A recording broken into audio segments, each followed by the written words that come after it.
Hello, everyone. I'm Angela, and welcome to this Afterlife 10K party. We are here to celebrate the 10,000 subscribers here on YouTube. I'm really happy for this. When I started the channel, I never thought that we would hit 10,000 subscribers in just over a year. So I'm extremely thankful to you guys. And it really means so much to me, not just for my channel, but because it really makes me acknowledge the importance that the academic studies of these topics, which are normally not as maybe a bit understudied in academia, you made me realize and you allow me to show other people that it is important for you and for the community. And there is, in fact, interest in the academic study of magic, paganism, esotericism, shamanism, and these related currents. So thank you so much for being here, for being part of the symposium. And this party is for you guys. And I have lots of special guests, which I'm going to introduce in just a second. And this party will be on afterlife, death, and near-death experiences. We are still in the time of Samhain and Halloween, so I thought it'd be a good idea to address a subject matter which we haven't addressed yet on the channel. So I have here with me a panel of academics plus an artist and my patron community, my inner symposium. So I will now start introducing them to you, and then you will interact with them through the live chat. You can ask questions and I can pass them on to them. And and we will have this fun roundtable, academic fun, of course. So we have here in the panel Chris Deacy, Head of Religious Studies at the University of Kent. He's currently leading a module or a course focused on death, afterlife, and near-death experiences. We have David Wilson, Religious Studies PhD at the University of Edinburgh, and author of the book Redefining Shamanisms. David specializes in spiritualism and Western mediumship as forms of shamanism. Then we have Giorgio Scalici, another Italian, post-doctoral researcher at Nova University of Lisbon. He specializes in death rituals in Indonesian shamanistic traditions. Then we have Jeffrey Albaugh, program manager for the Conference on Current Pagan Studies and the co-chair for the Pagan Studies Unit at the American Academy of Religion, Western Regional. Then we have Jennifer Uzzell, which you already know from a couple of previous videos, doctoral researcher at Durham University. Maybe you already know that she specializes in death rites in Druidry, but maybe you don't know that she owns a progressive funeral home. And then we have Chanel Papp, Canadian video and textile artist. Her research and art are focused around death images, the grotesque, and labor. And then last but not least, we have Veenat, lecturer at Chedingre College in India. She is a sociologist of religion and specializes in death philosophy within Indian traditions. So are you excited already? Because I surely am. And then we have here my inner symposium, my patrons, which I absolutely adore. It is thanks to them that I can keep doing this work for you guys and offer free academic university level content. And also they are a great support, even from a moral standpoint. And yeah, I absolutely adore them. So I'm really happy that they're here. So I welcome Andrew, Dave, Jenny, Joel, and Teresa, and Thomas, I guess. Yes. So Yeah, now you can unmute yourself when you have to speak. And also, one thing before we start the roundtable, to all of you watching, guys, please, if you have a question, as opposed to you want to interact with other people in the chat box, please start your question with the word question in capital letters. This way I can immediately see that it is in fact a question and pass it on to the people in the panel here in the party. So happy 10,000 subscribers to all of us, and let's start the roundtable. So who wants to have its first? Who wants to start? So we are here to discuss the afterlife, death, and near-death experiences.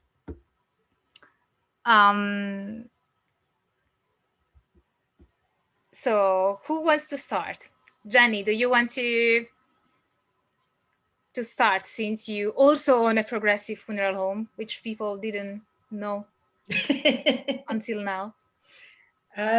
Yeah, okay, I can start. Okay, yes, so my partner and I own a progressive funeral home in the northeast of England, and by progressive I mean that we do weird and wonderful things like put our prices on our website and ask people what they want rather than tell them what they're going to have. This is the sort of thing we mean by progressive. It doesn't mean that we don't do traditional funerals.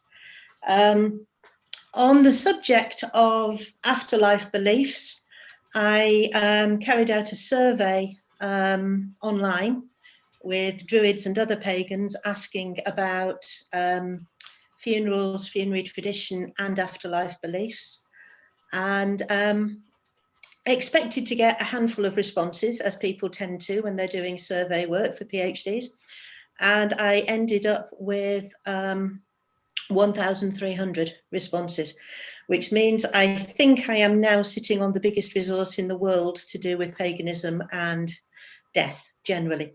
So if anybody has any questions about that, I'm happy to try. So what is shortly, if that is possible to to make it short, but what do pagans believe? What do pagans believe comes after life? Okay, if you were to ask Christians, believe it or not, you would get a very wide range of responses.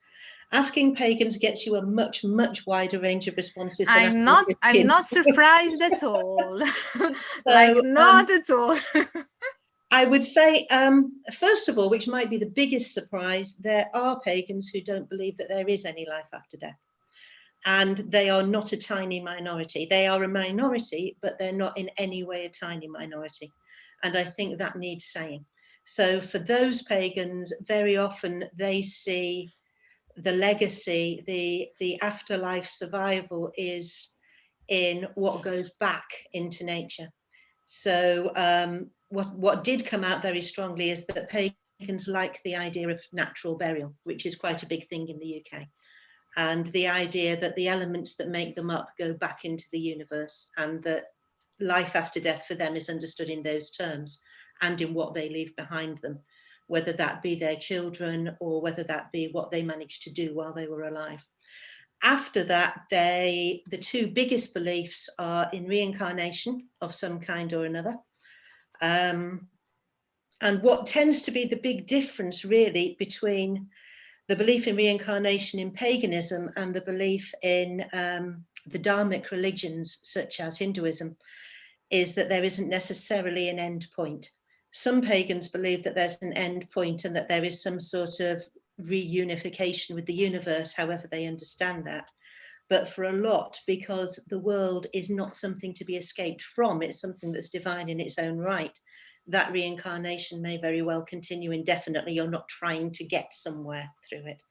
And the other common belief is in some form of other world, whether that be described in terms of the Summerlands or Anun or an ancestral world.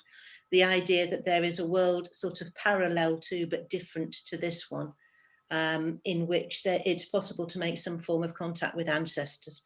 but that is obviously a huge simplification. Yeah, thank you for that, Jennifer. It's actually pretty interesting to see the results from your survey, which I know was a massive survey. Yeah, and I guess it may also depend on the location. I wonder whether pagans from a different country may have different beliefs when it comes to the afterlife, because I haven't done a survey, so this is kind of anecdotal from my field work. But I'd say that the majority of pagans that I have encountered believe in reincarnation.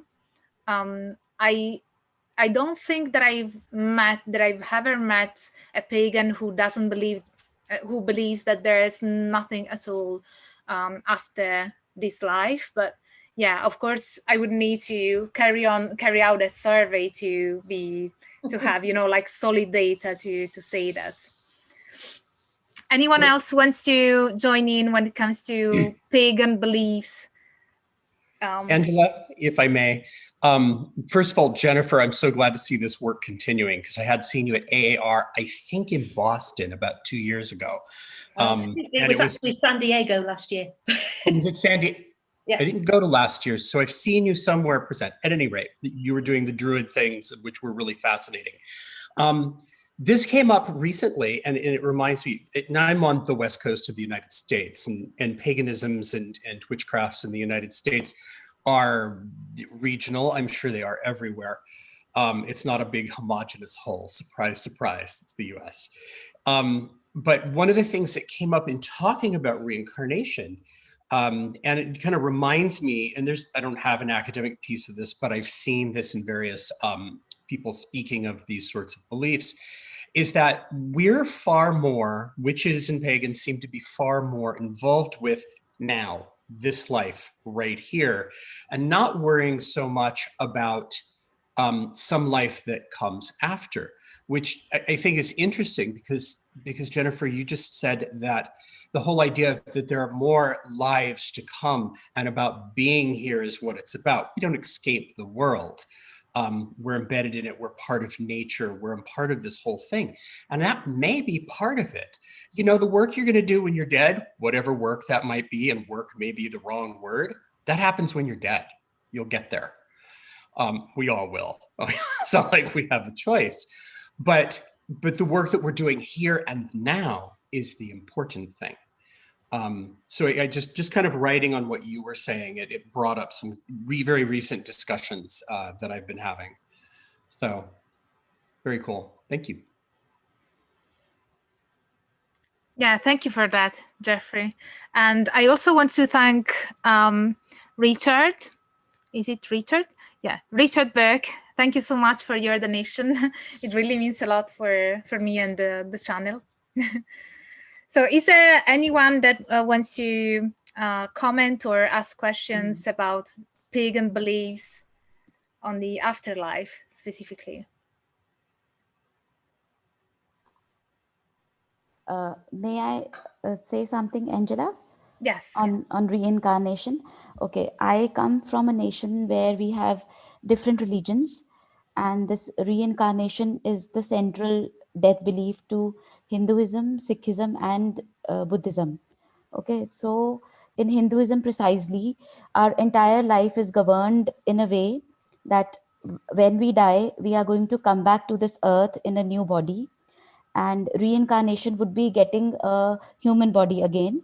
But there is a possibility that we also get into some animal form, that is transmigration.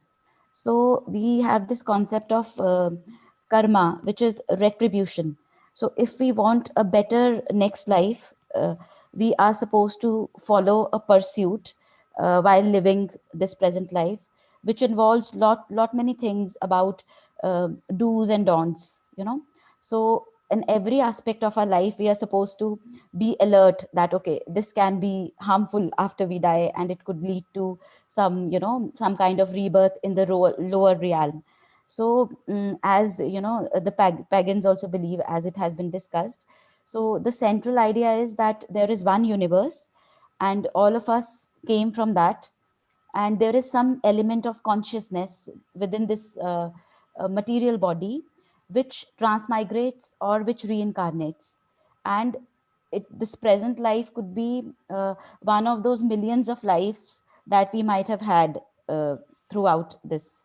I mean, there is no end to the cycle as such, but yes, there is something called concept of moksha, moksha or nirvana in Buddhism. Moksha, we use the term in Hinduism, and in Sikhism they call it reaching Sachkhand. So it is the realm of supreme power, which is from where we all generated. So once we all rectify our karmas, there is a possibility that we go back to that supreme power, and then we are out from this cycle of birth and death. So this is the central aspect of most of the religious beliefs in my country. Thank you. Thank you. That's really interesting, Vinat. And what about you, David? I can see David Wilson.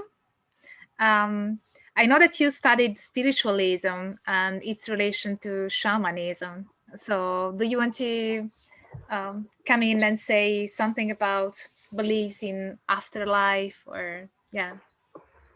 Yeah, I can do. I mean, the fundamental belief in spiritualism is that when we die, the consciousness, the soul, the spirit, whatever you want to call it, continues, so that you are essentially the same person. You don't become someone different, but you have left behind this physical form.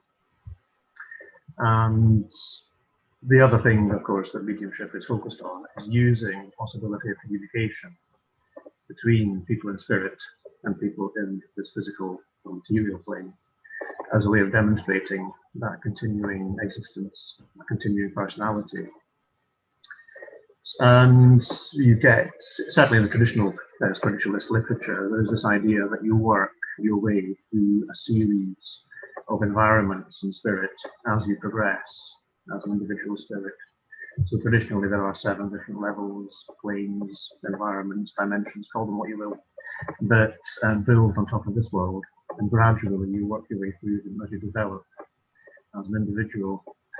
And I was interested in listening to the discussion about reincarnation, because that's a very hotly contested subject in spiritualism. The traditional position within spiritualism, certainly in Britain, is that reincarnation does not happen.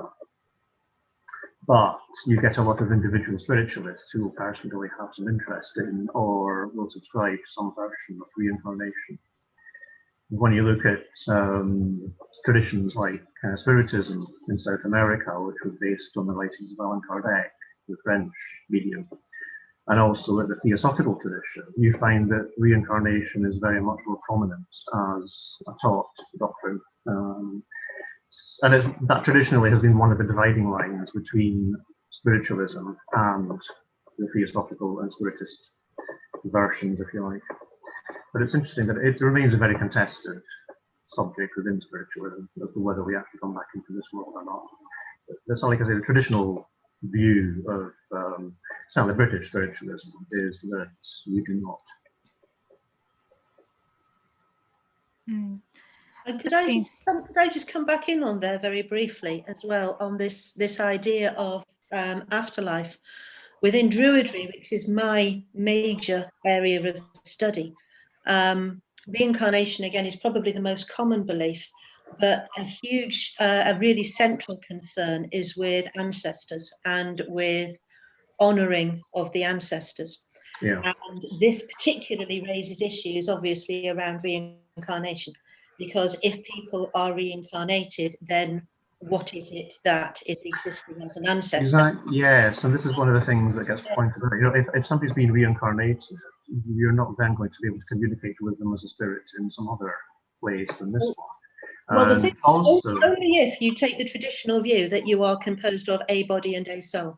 And within Druidry, there is very often the idea, and within paganism more widely, but specifically within Druidry, there is the idea that you may actually be composed of more than that. And a teaching that you hear very often in Druidry is the 3 cauldrons. And the idea is that there are actually more than 2 aspects. and the physical aspect returns to the earth, but actually there is more than one aspect that survives. So it is in fact possible to reincarnate and for something to exist in an ancestral realm as well. Yeah, I suppose simplistically, spiritualism adheres to the traditional view that you are a physical body and spirit. But there is a little bit more to it than that, because as we spend our time in this world and we build up a sort of conscious self-image, we are, if you like, weaving what you might call a spiritual body. So that when you're in spirit, you are still projecting and creating a body, a spiritual body, if you like.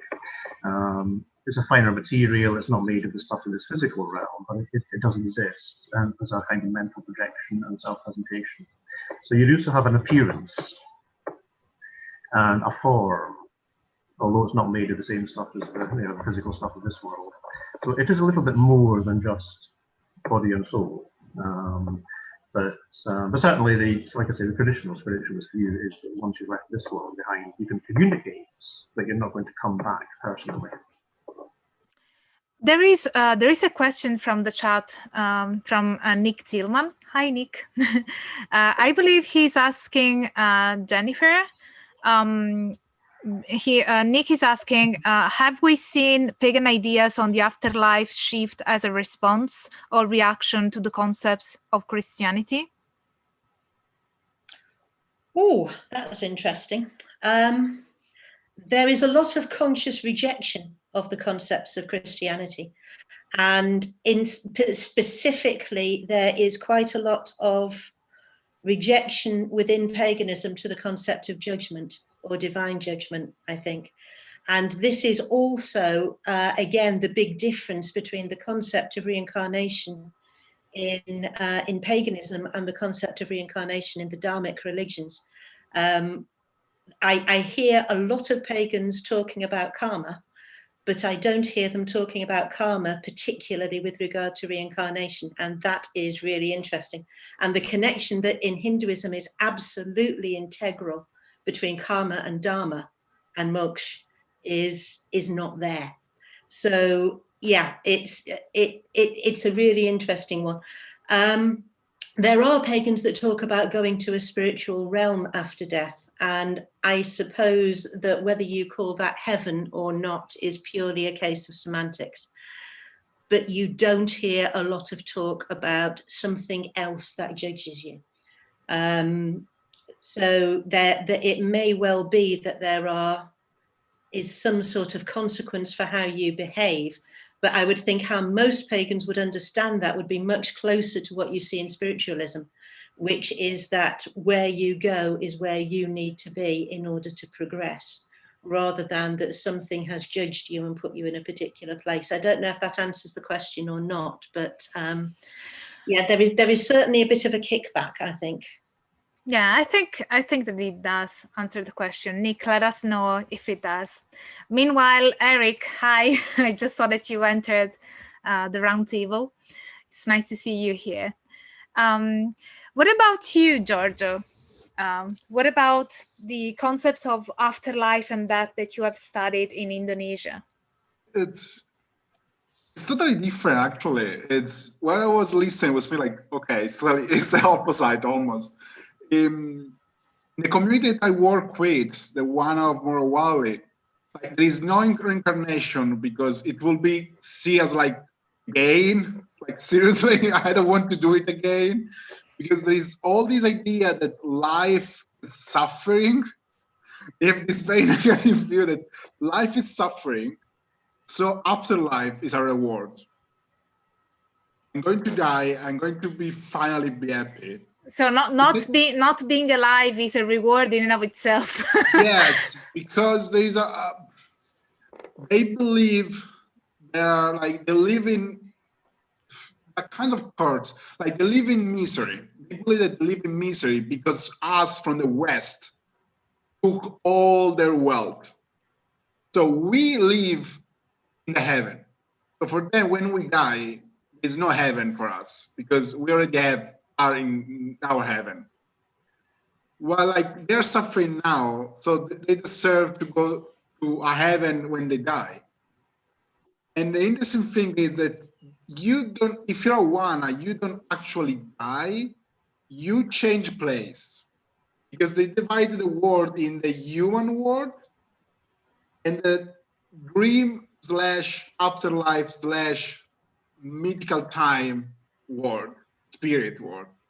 So when you die, your soul does move from the human side to the mythical time. It's a physical place. It's actually a physical place. Actually, where we live is the afterlife for them. So they believe that when they die, they move here, and they come back to a time when everything was possible and everything was full of power and everything was perfect. Is this across Indonesian traditions, or no? This is specific within my community in the Wana. Is how they is strongly related to their social status in the area. It's totally different, and it's changed a lot in how they experience life. Like, I think if you have a pretty nice life, it's easier to feel like, okay, I want to do it again. But they believe like, I don't want to live it again. Like, once is enough for me. It's very interesting. Actually, their life is not so bad, honestly. But mythologically, this is their point of view. They see that everybody is doing better than them. So they hope in the afterlife. Oh, that's interesting. It almost brings up the question of what's the relationship between a group of people's beliefs in the afterlife and how they've been colonized. So I wonder what the relationship would be there. Yes, because the thing is, there's a lot of mix. Jenny was talking about this final judgment, and they have it, but it's clearly something that arrived later, because they believe there is a man with a book with all the good and bad people in the afterlife, but like they don't know how to read, how to write.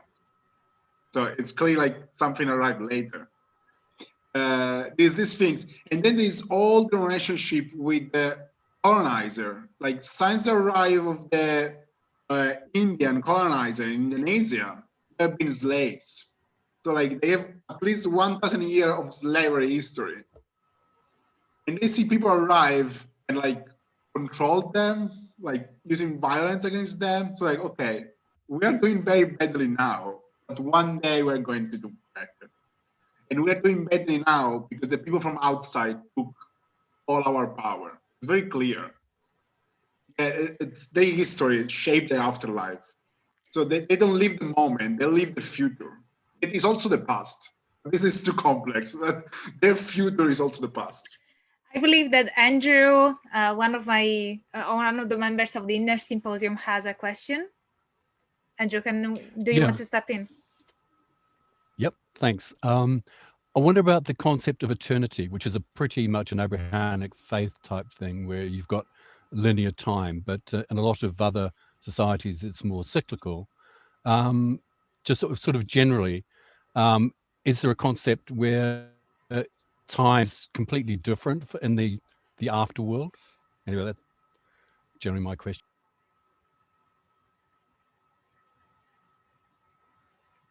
It's to me. Okay. Sorry, yeah, it was general, but yes, because the shamanistic point of view would be much, very interesting, I think.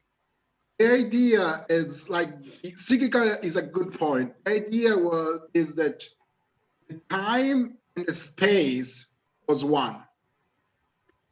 Then at a certain point, split. And the time and space split. For them, space is more important than time. So on this side went the West, more or less.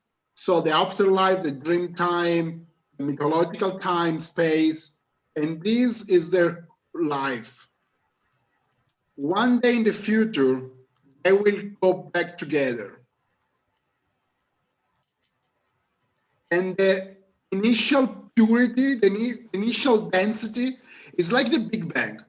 It's very interesting because the Big Bang side was all together, it's explode, is losing like power, like the thing that keeps everything together is expanding.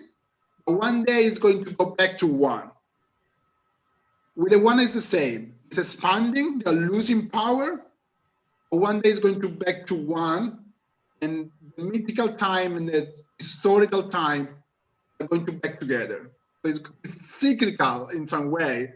It's also, they're both together, but that's kind of parallel. Shamans can jump between the two. Normal people don't. They're parallel. Is this answering your question? Sorry, because it's complex. Yes, yeah. Actually, okay, more than I hoped. Actually, it's very much reminiscent of Sir Roger Penrose's ideas. But yeah, no, that's fantastic.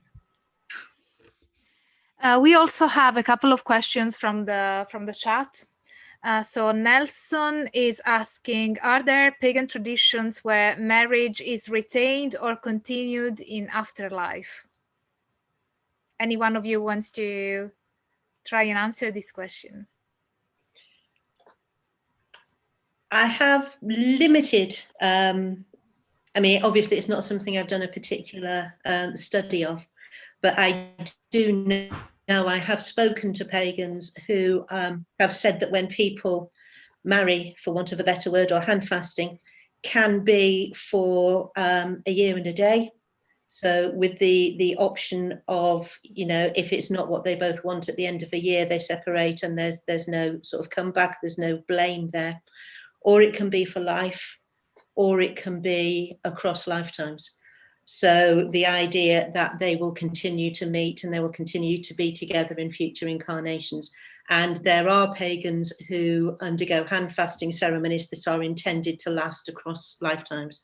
So it's a thing that exists, yes, but I couldn't tell you a huge amount about it. Yeah, I also have the same experience in Italy, with the pagan community in Italy. And it is very common that, yeah, I have met a few pagans who actually wanted to have a hand fasting, which would last for, you know, the future lives as well. I'm not sure whether Nelson meant, you know, pagan marriages retained in an afterlife, like in the Summerland, or whether, yeah, because Nelson, when it comes to marriage and weddings, pagans normally do hand fastings, and they can last, as Jenny was saying, for a year or for a life or for even future lives. But yeah, I don't have any data or knowledge regarding whether marriages would kind of, I don't know, do you know something about a concept of afterlife? Of course, it also depends on the kind of paganism, because there are forms of paganism like more traditional reconstructionist form of paganism, which tend to have different ideas of what the afterlife looks like. So yeah, I guess we are maybe referring mostly to the neo-pagans, so the contemporary kind of pagans who are not following a specific reconstructed tradition, like from the Roman or the Norse tradition or the Hellenic tradition. And some may argue that even the Indian traditions, like the darshana, may be considered as pagan. Hi, Angela, I'll just jump in quickly. As far as spiritualism, I've also spent quite a lot of time looking at Evenki shamanism in Siberia, which is the tradition where we get the word shaman from. And I find in both spiritualism and in Evenki shamanism, there's not really been any great expectation that marriages necessarily continue beyond this life. I know in spiritualism, the idea is that if people want to be together, then that relationship can continue. But the mere fact that people have been married or partnered or whatever in this life doesn't necessarily count for anything once this life is over. And also with Evenki shamanism as well, it was the same sort of thing. You know, whatever relationships have existed in this world, if people want to continue them once this life is over, then they can do, but there's certainly no obligation. Yeah, thank you for telling us that, David. Also, there is another question from Red Falcon. What have you heard about going to the blue light and not the white light which brings you back here? I guess the question is whether you've heard about the blue light as opposed to the white light, which brings you back to our world, if I'm interpreting the question correctly. When I was studying my master's, which is a fair while ago now, I did do quite a lot looking into near-death experiences and the various arguments around them. And I have to say that is a new one on me. That is not something I've come across before.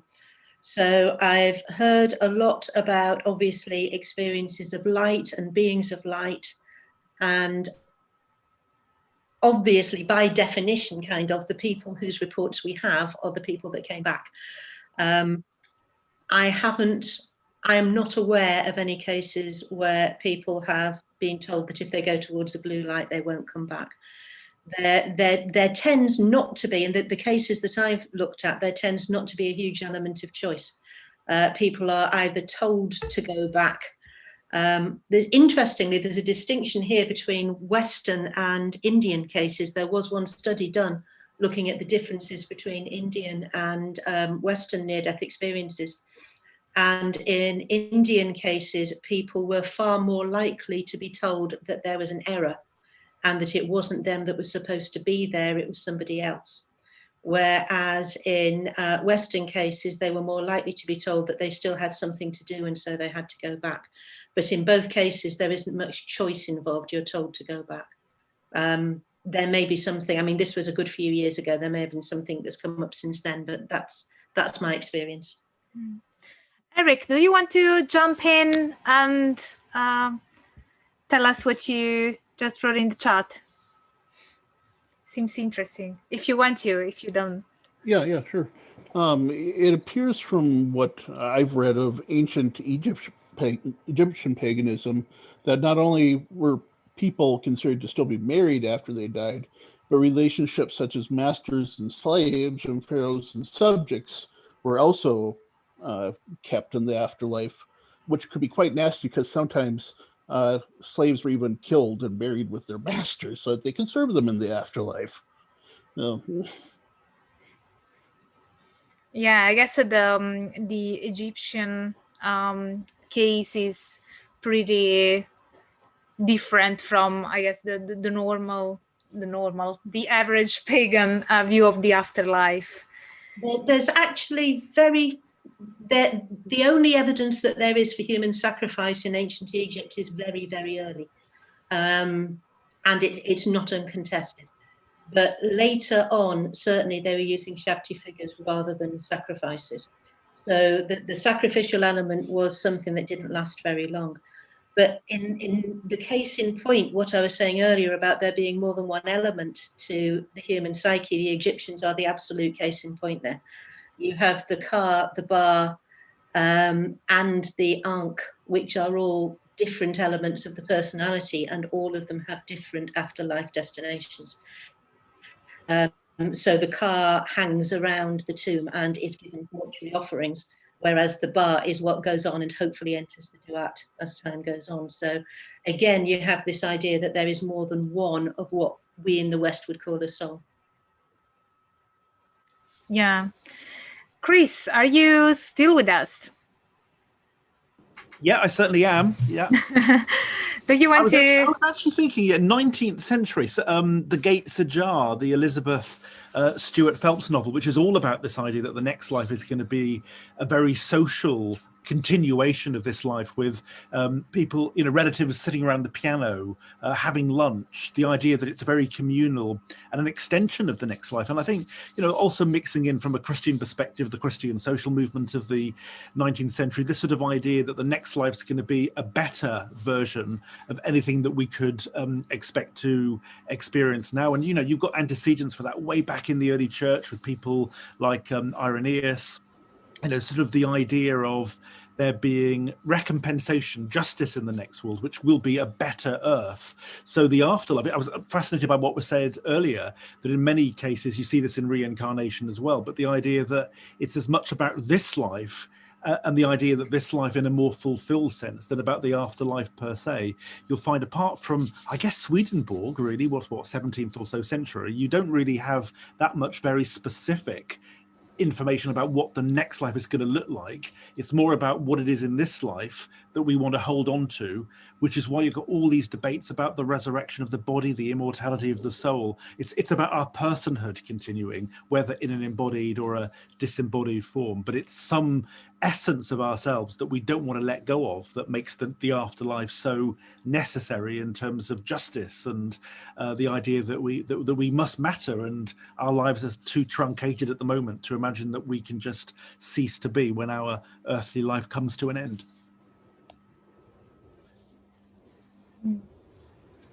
Thank you, Chris. That was very interesting. And also, we need to go back to what Giorgio was saying in the chat next. But there is a question, I think, for Vinat.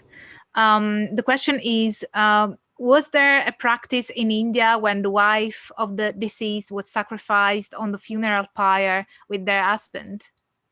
Yes, it was there. It was in, see, Hinduism has evolved in phases. So it was the time when there is this text called Smriti texts were in practice.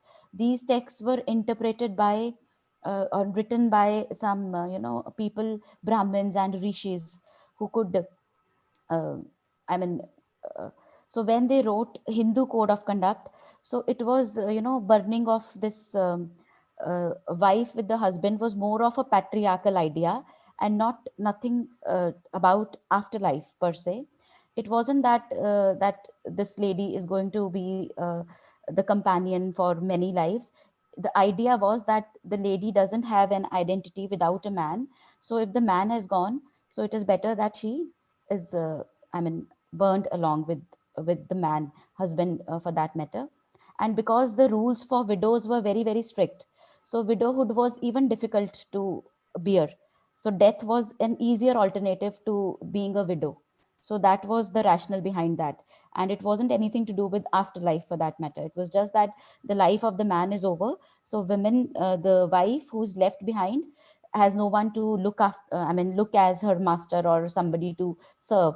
So it's better she also ends her life along with the husband. So that was the ritual. However, then it is banned now. And these days, it doesn't happen like that.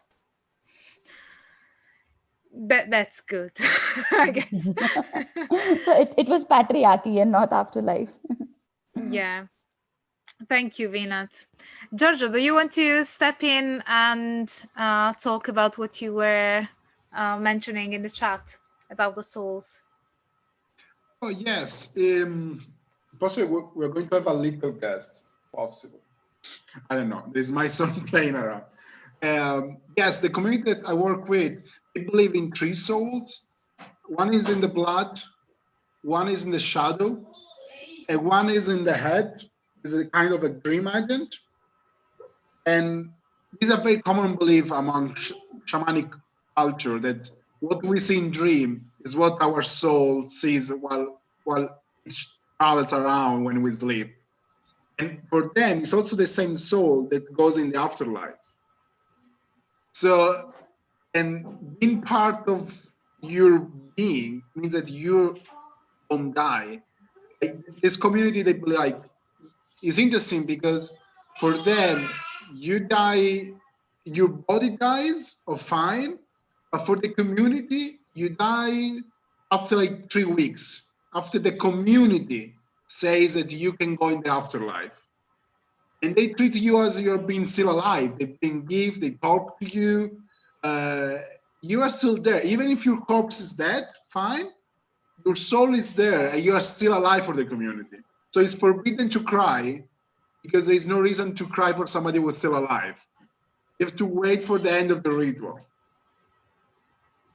So, yeah, I recall you at a conference. It may have been the BSR conference that you were showing a few photos from funeral rituals.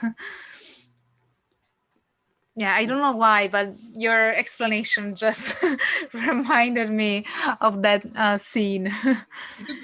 the difference between being alive and being dead is not always so clear. It's very clear for Westerners, like, oh yeah, your heart stopped beating, you're dead, more or less, because on the medical side it's become very complex. But for them, it's not your body that says when you're dead or alive. It's your soul that is actually just changed status. It's a completely different point of view on living and dying. Yeah, that is fascinating. And it is, yeah, I find it interesting to see how across different countries and how in different parts of the world and different cultures, the conceptualization of death and the afterlife is rooted in how they view human beings, how they conceptualize our very presence, our life. Their way of seeing how we live determines how we die and what happens after we die, if anything happens. On that note, I wanted to ask Chanel to talk about her art concerning death and the macabre. Chanel?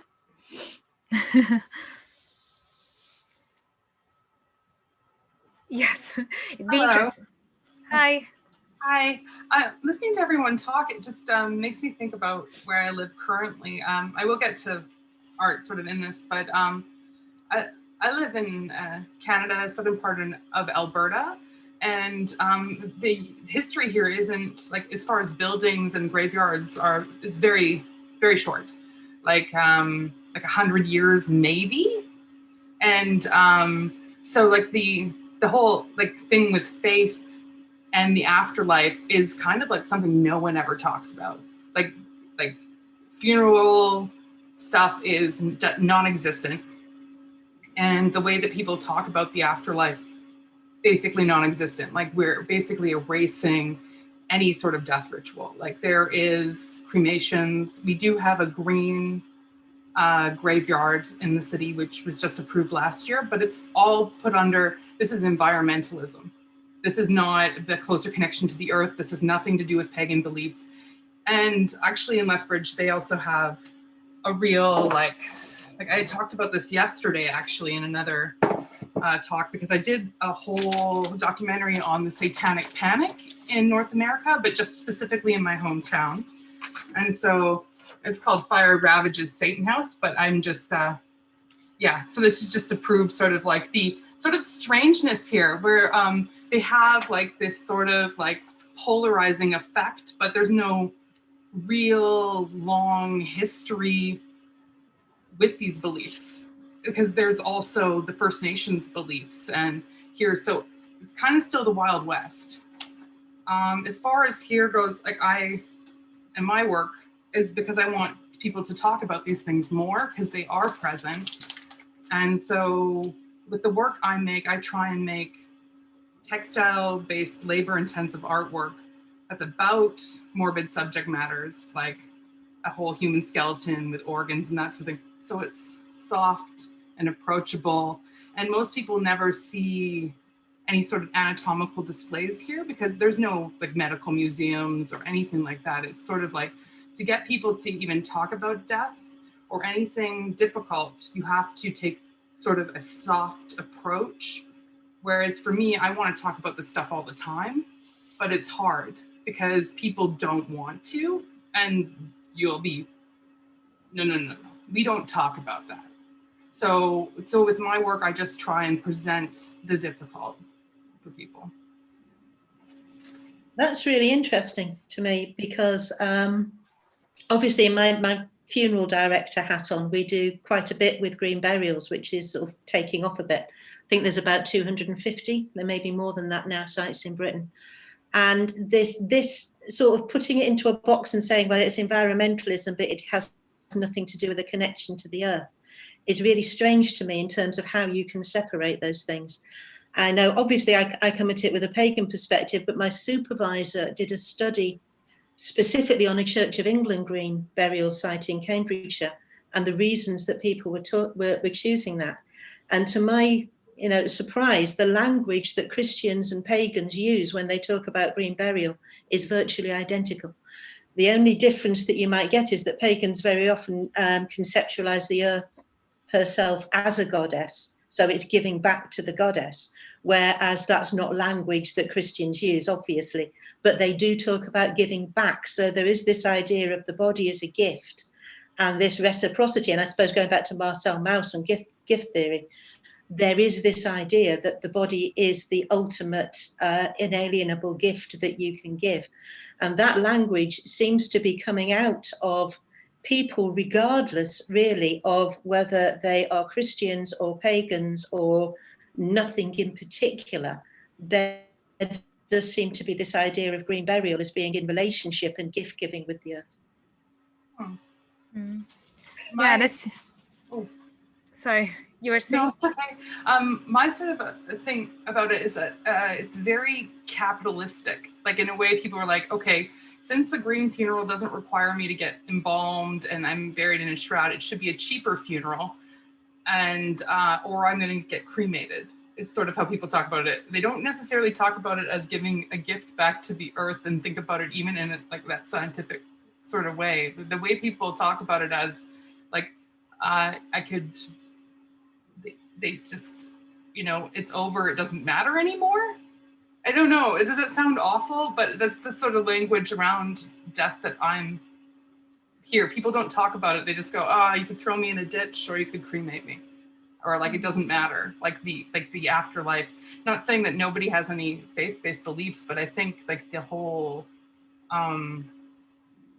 like funeral and like the ritual around death is pretty much non-existent for most people around here. Like they will have like someone will die and then they will wait months to have like an in memoriam if they have one at all.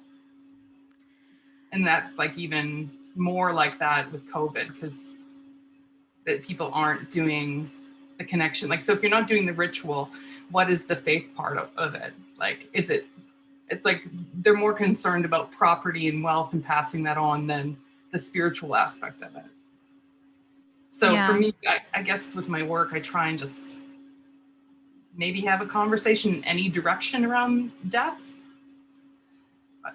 Yeah, I think that even in our Western society, perhaps we need to talk more about death and have, you know, I guess, an open conversation about it. Meanwhile, thank you, Chanel, for your intervention. There is a question from Helena asking about the Spiritism movement in France that started with Allan Kardec. Is there any one of you who wants to say anything about the Spiritism movement? I can maybe say a little bit. It's not my specialism, but Allan Kardec was a very famous 19th century French spiritualist and medium. And he became particularly influential through his written works rather than through in-person demonstrations all the time. But what was interesting about that is that his works have become extremely influential in South America, in Brazil particularly. And it has given rise to almost a kind of offshoot of spiritualism, which tends to be, people call it Spiritism in South America. And it's very much focused upon the doctrines of reincarnation and spiritual healing. Those are two very prominent aspects of Spiritism.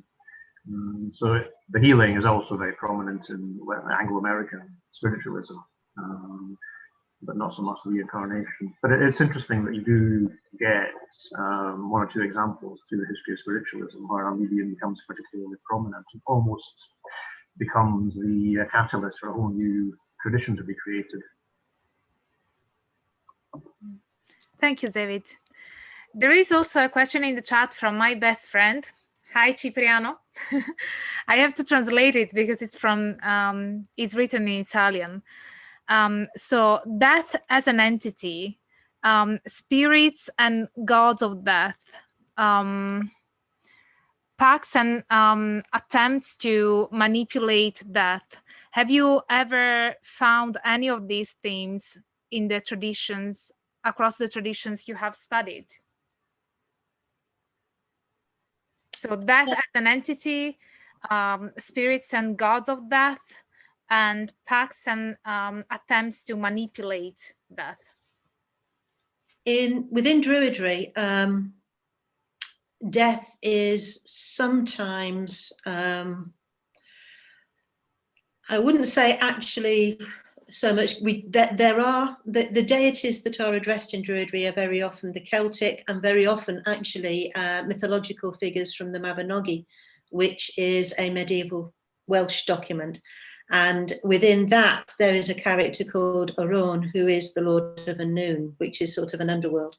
And he has also been characterized in later medieval legend as Gwynap Neath, sometimes the king of the fairies and sometimes the king of the underworld. And he is very often associated with death within Druidry. And what you sometimes get, particularly around Samhain, is you will get ritual drama where people will be within a ritual setting, will confront death and will sometimes have some sort of dialogue with death. And the other figure that is sometimes associated with that is the Cailleach, who is, the name means the veiled one. And she is represented usually as an old woman. And the legends about her are mainly from Scotland and Ireland. And she is a land shaper in that she's seen as a sort of giant figure that is associated with winter and with the shaping of the land. But she also very often is brought into Samhain ritual. And again, it's a case of confronting fear and coming to terms with. People are very often asked to give things that they want to be rid of, whether it's attitudes or situations. They are asked to give these things into a cauldron that is carried around by the Cailleach, and then they are burnt as part of the ritual. So yes, figures connected with death. A lot of pagans that I know have figures, particularly at this time of year, that represent death in some way on their altars. What I haven't come across is within this, and again, I particularly study Druidry, so I'm not saying it doesn't happen. I haven't come across anything that I would say is an attempt to manipulate death. Within the studies that I've, within the cultures that I've looked at, the emphasis is very much on death being a normal part of everyday life. And the enmity, I mean, within Christianity, the rhetoric is very much about triumphing over death and conquering death, and therefore death being seen as an enemy. And that rhetoric is not there in paganism. So death is not necessarily seen as an unfriendly force. Don't know if anyone has anything to add to that. Yeah, thank you, Jenny. Anyone else wants to? Yeah, I'll talk about the death god in Hinduism. So we have this god named as Yama. So this Lord Yama is a giant kind of personality. So when when somebody dies, so Yama sends his two agents to pull the soul out of the body, and now right from here the karma starts working. So if you have been a good person, now goodness is defined in Hinduism in its own way. So if you have lived a life to those tenets, then these two agents will be very kind, and they won't trouble much. But then if it had been the other way around, it is going to be very, very painful. And then the journey from where, from the moment of death till the soul reaches the abode of Yama, it's full of torments. It's full of like it's written in our text that there is going to be pain, there is going to be harsh rivers to be crossed, and there'll be crocodiles who chase you and stuff like that. So what happens is, now this afterlife, all this is written in our mythological books. Then the service providers, like the pandits who help in performing the rituals, so they tell us what to donate and what to, so it is so much of money making in the name of all this. So they will tell you to donate certain articles and food and lots of stuff, money, and even cow is very important in our philosophy. So that helps the soul in the afterlife journey to reach this god Yama. And once the soul reaches with all these perks that we have given there in order to help it reach there, and then Yama evaluates the karmas, good and bad deeds, and then accordingly, in his abode, either he gives you very painful experiences or very pleasant. So heaven and hell are basically those are the part of abode of Yama, where in heaven there are all pleasures, and on the contrary, in the hell there are all bad things. And once this fruit of karma is over, and then your next life is decided. So based on whatever you have done in your previous life, after bearing all this pain or pleasures, you will be given a new body. It could be the human body, or it could be a better life, or it could be the worst life also. So Yama is the god. Thank you, who Vinat. decides. Anyone has anything to share about attempts to manipulate death in the traditions that you have studied?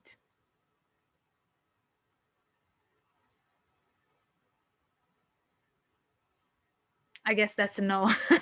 Well, which is not surprising. But Chris, was it Chris? I can weigh in again with Okay. some ideas from Egyptian paganism. At least at certain parts of Egyptian history, it's over 5,000 years, so it varied. The idea was that you need to learn certain passwords and rituals to get through various gates successfully after you died to get to the afterlife that you need to be in. And you could actually be destroyed or eaten if you did them wrong.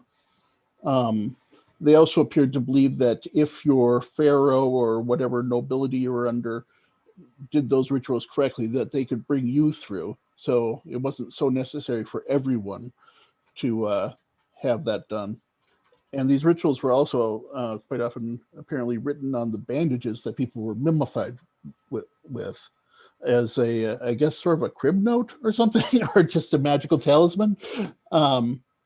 And then there were similar beliefs in Central America outlined in a book called the Popol Vuh, where you had to get through a cave system with jaguars and other dangers after you died. Thank you, Eric. There is another question from Nick Tillman. Hi, Nick. He's another member of the Inner Symposium. So he asks, what is the pagan understanding of the role of the body post-death? How is the body seen in paganism after death? Well, once again, it varies hugely, obviously. It also depends on the status the body has in life and whether, in fact, the body is the whole person. And that is a very complicated discussion as well. But I think I've already kind of touched on this in that for a lot of pagans, and I know that this is an idea that reaches into Tibetan Buddhism as well to some extent, the body is the final thing you have that you can give as a gift. So within Buddhism, I know that there is the idea with sky burial as the body as dana, that is given as food to the animals, which is a little bit illegal here. So the idea of the body being, the green burial, a lot of pagans think of it in these sorts of terms. And there's also a lot of discussion that I see about cremated remains being put in a pot with a tree. And I wish people would just pack this the hell in, because it doesn't work. There is no surer way of killing a sapling than putting a whole person's cremated remains near it. And what I will say is, if that's what you want to do, scatter it around some trees. That will be helpful. But again, any way that you look at this, it's the idea of the body as a gift and the idea of the body as the elements returning to the earth from which they came. There's also in sort of more ancient pagan traditions, there's the idea of an underworld. And this gets me back to another main area of my study, which is burial mounds and modern burial mounds, and the idea of going into and under the earth and continued existence there. That's a whole different issue, but it's there. The body, what I will say in funeral ritual, a lot of pagans, again, generalization, a lot of pagans are a lot less squeamish about being around a dead body than perhaps the wider population is. So you are more likely to get pagans coming into, for example, the funeral home and spending time anointing, actually touching. I mean, obviously not at the moment, it's the world's gone mad. Under normal circumstances, actually spending time maybe singing to the body or talking to the body or anointing the body with oils, so that the body as the locus of the person is sometimes in that liminal space between death and whatever the ultimate destination of the body is. There is perhaps more of an honouring of the body than has become normal in wider society. Again, generalisation there. Thank you, Jenny. There is also another question from Joel. Hi, Joel. He says, first haircut is important for Hindus, shedding the undesirable that comes back from previous life. Correct me if I'm wrong. Do other cultures have similar rites of passage to a new life?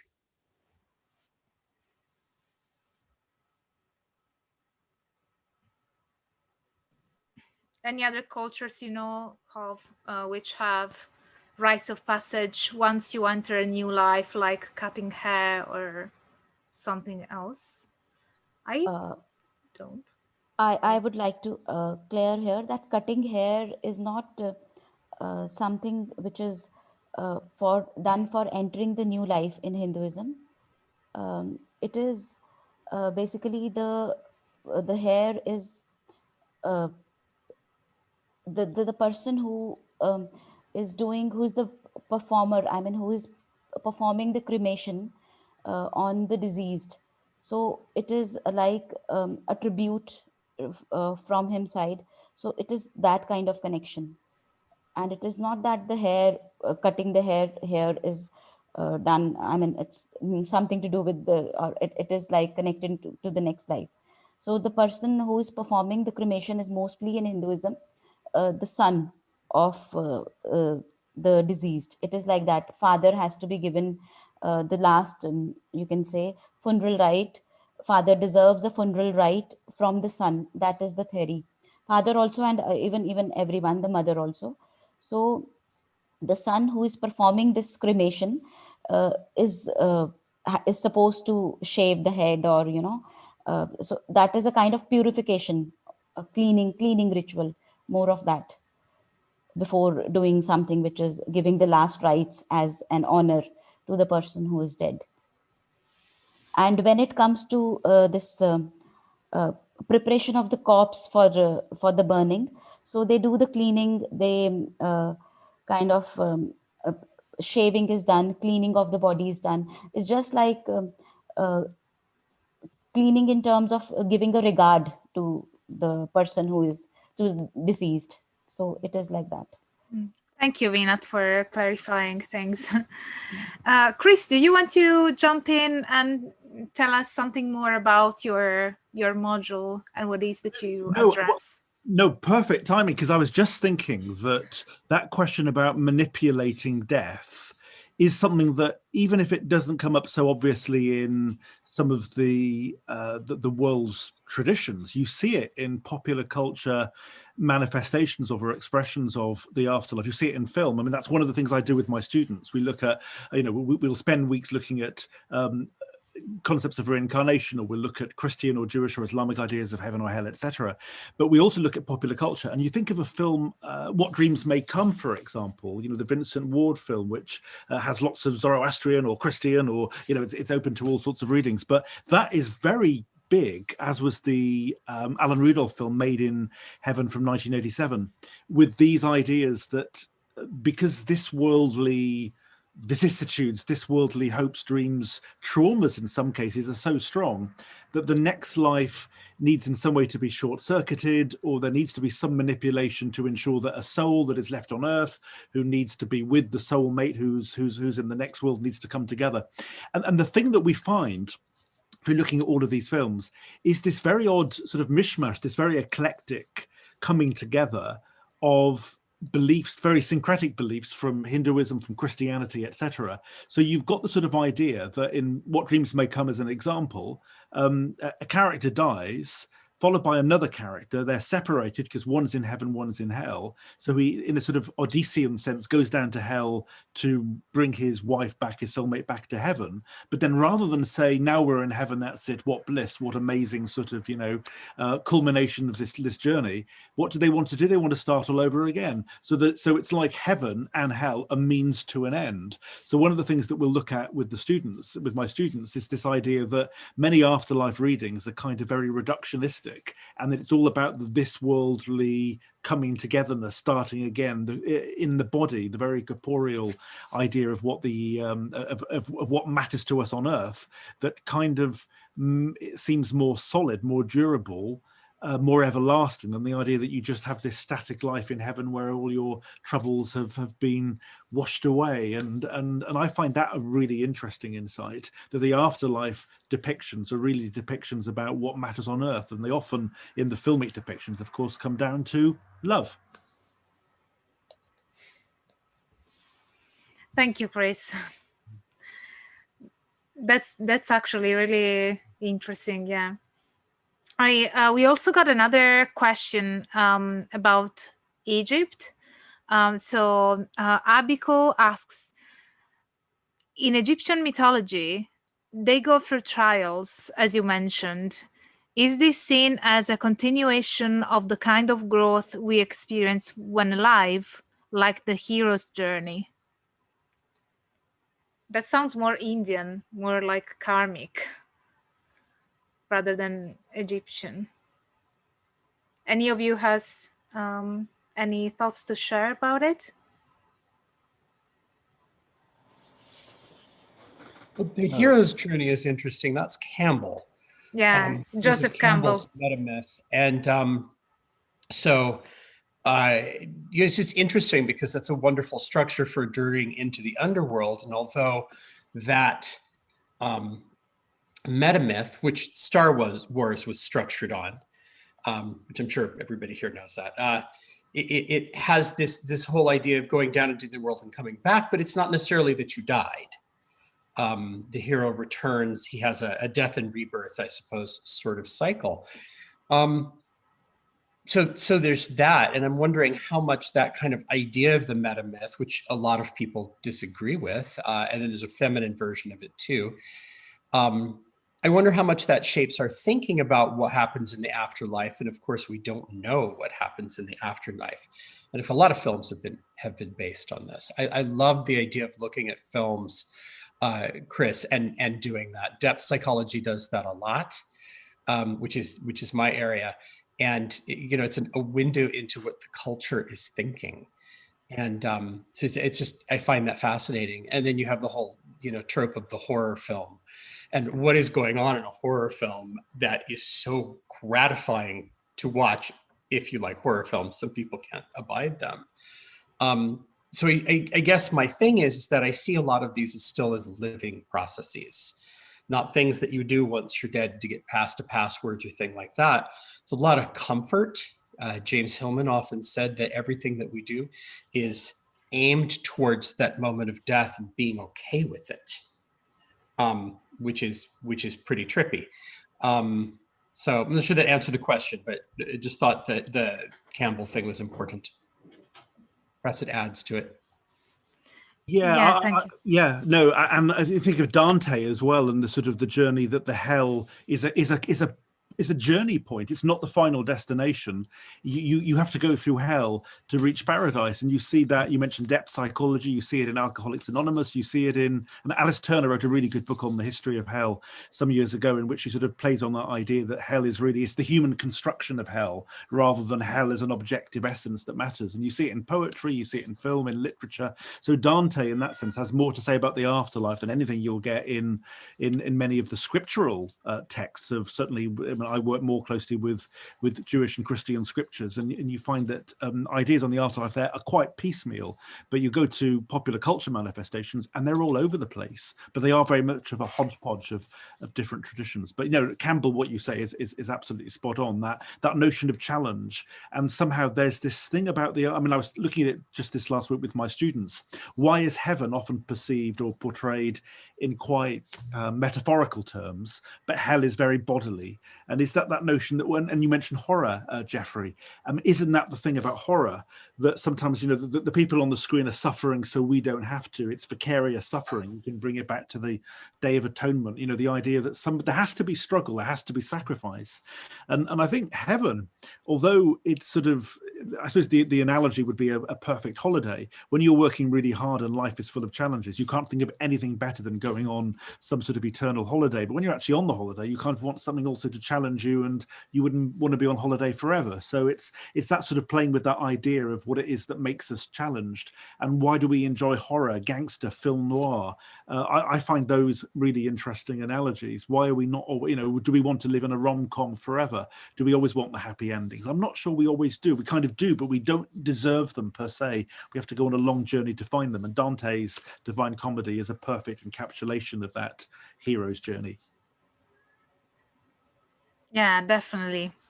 I also wanted to ask you, any of you wants to step in about this, about near-death experiences, because I think it's the kind of the last topic we have to touch on before wrapping up, because so far it hasn't come up. Yeah, I mean, near-death experiences is wonderful in the sense that it gives us this empirical foundation to questions about the afterlife, or does it? And that's the question. It's not just airy-fairy kind of speculation about what might happen after we die, but it's the evidence, inverted commas, of people who've told the story, and that's often the underpinning for a lot of the films that we've already been looking at. But it's this sort of notion that what I'm interested in a sort of very William Jamesian sense, is that people who claim to have had a near-death experience, irrespective of the veracity or whether we can prove it happened or not, it changes their lives. It's the impact that it has. Often, in some cases, people who've had a near-death experience won't fear death, it's not the case that people who've agnostics or atheists become believers or whatever. It's more the case that people become much more attuned in a positive sense to the way that the world is, and they want to do positive things. They want to live life to the full, very sort of Ecclesiastes based, I suppose. So near-death experiences are fascinating for what they do to the people, the experience that is had, which is life-changing, and that actually there's something very positive about it, that lack of fear of death becomes an impetus to live life very fully.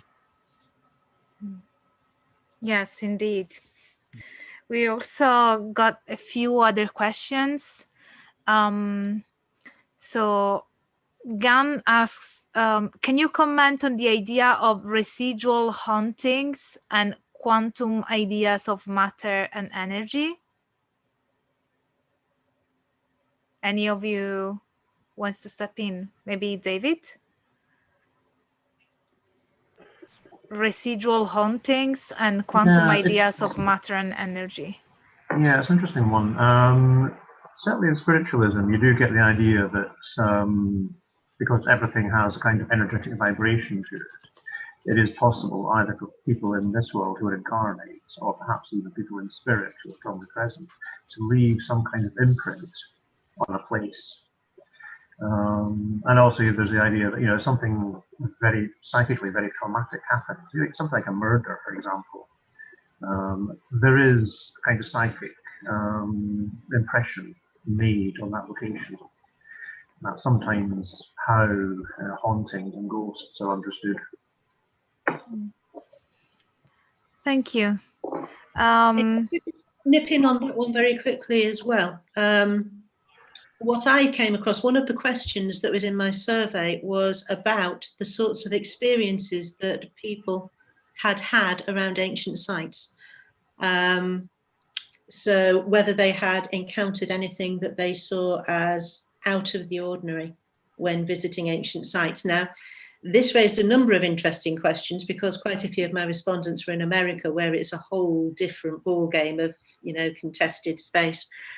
But from the ones in Britain, just to keep it simple, there were a lot of people that were encountering what you might call land spirits or wights. But there were also a lot of people encountering what they saw as the ancestral dead. So whether you would actually call this ghosts or whether you would call it something else, I don't know.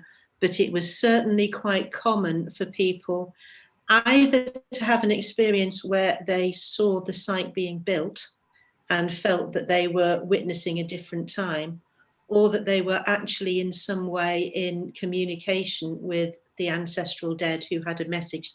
So one really spectacular event that I was told about, the dead had a message, and the message was that we in the modern world are out of connection with the dead, and the way that the world is supposed to operate is that there is a reciprocal relationship between the living and the dead in which both support each other, and that this is cut, this is broken, and that this is responsible for some of the issues that we're facing in the world today. So from that point of view, it goes beyond, I suppose, what you would think of as a normal haunting. But these sorts of experiences appear to be not at all uncommon with pagans that are at stone circles or at ancient burial sites or something like that. Thank you, Jenny. Speaking of paganism, there is another question from Nick, which is quite interesting. He says that he's noticed in many African death traditions that the ceremony in part reaffirms social obligations of the living. Do other pagan traditions use death to reaffirm obligations for the living? I guess it also depends on what do we mean by pagan, because I guess, that can be debatable, but even certain shamanistic traditions or Hindu traditions may fall under that umbrella. Any of you wants to take this question? I think to some extent, what we have here is the disconnect that we've seen all the way through this conversation between traditional societies and post-industrial societies, where the element of duty seems to be missing very often in the West. And the idea of obligation seems to be missing. I think what has possibly happened is that we have just had things too good for too long. And we are not really keen on this idea of having to do things. The closest I can come is not in terms of what happens when somebody dies,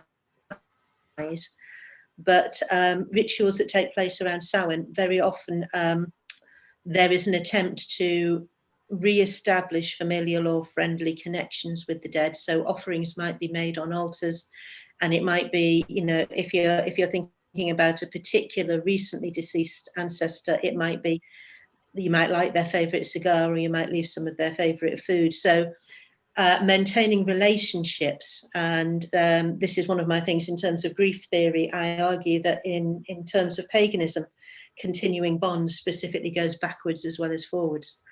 But that is about as close as I can get. I think, something that Giorgio said earlier about Sicily and the Day of the Dead in Sicily, I think that happens far more obviously and far more, it's far more embedded in the wider culture than it is here. But the short answer is no, but there probably should be. Yeah, Giorgio, do you want to add anything to that? Yes, I had two things. One is from an indigenous point of view. Again, the one that I work with, there's this thing that you can't die without the community. And the funeral is the most expensive ritual you can organize. So each member has to do something. And the idea is that everybody bringing something. So once you're going to die, the community is going to be there to help you and your family organize a funeral. So it's always like, I give you something, so I'm going to have back something. Among living people, I also with the dead, And then think about what Jenny was saying about Sicily, because everybody talk about Mexico and the Day of the Dead in Mexico, but also in Sicily, in other parts of southern Italy, we have similar tradition. We have Spain in common. And usually what we do in Sicily is that on the 2nd of November, the dead bring gifts / toys to the kids. So you have these children waking up on the 2nd of November and finding gifts from the dead like grandparents. And the thing is, you keep continuing, like you keep this connection with the communities in the afterlife. Again, people don't actually die until you allow them to die. You just change status and shape. So you take care of them during the year, like you go washing and cleaning the grave and all this kind of stuff. You pray. In exchange, you get gift. You get the numbers for the lottery. Like Angela knows this. In Italy, there's all this culture. Like, yeah, especially in Naples, we do have. But it's very strong. You have the people coming to you in dreams again, give you the number of the lottery. In exchange, you have to pray for them. The relationship never ends until like you actually want to end it. Naples is incredible. Yeah, in Naples we have like a huge tradition related to that, and dreams and how to interpret dreams to all sorts of things. So yeah, we have one last question and then we are going to end the live stream. But if there is any of your questions which we were not able to address and tackle here during the live stream, please leave them in the comment section and I will be replying to them all, I promise.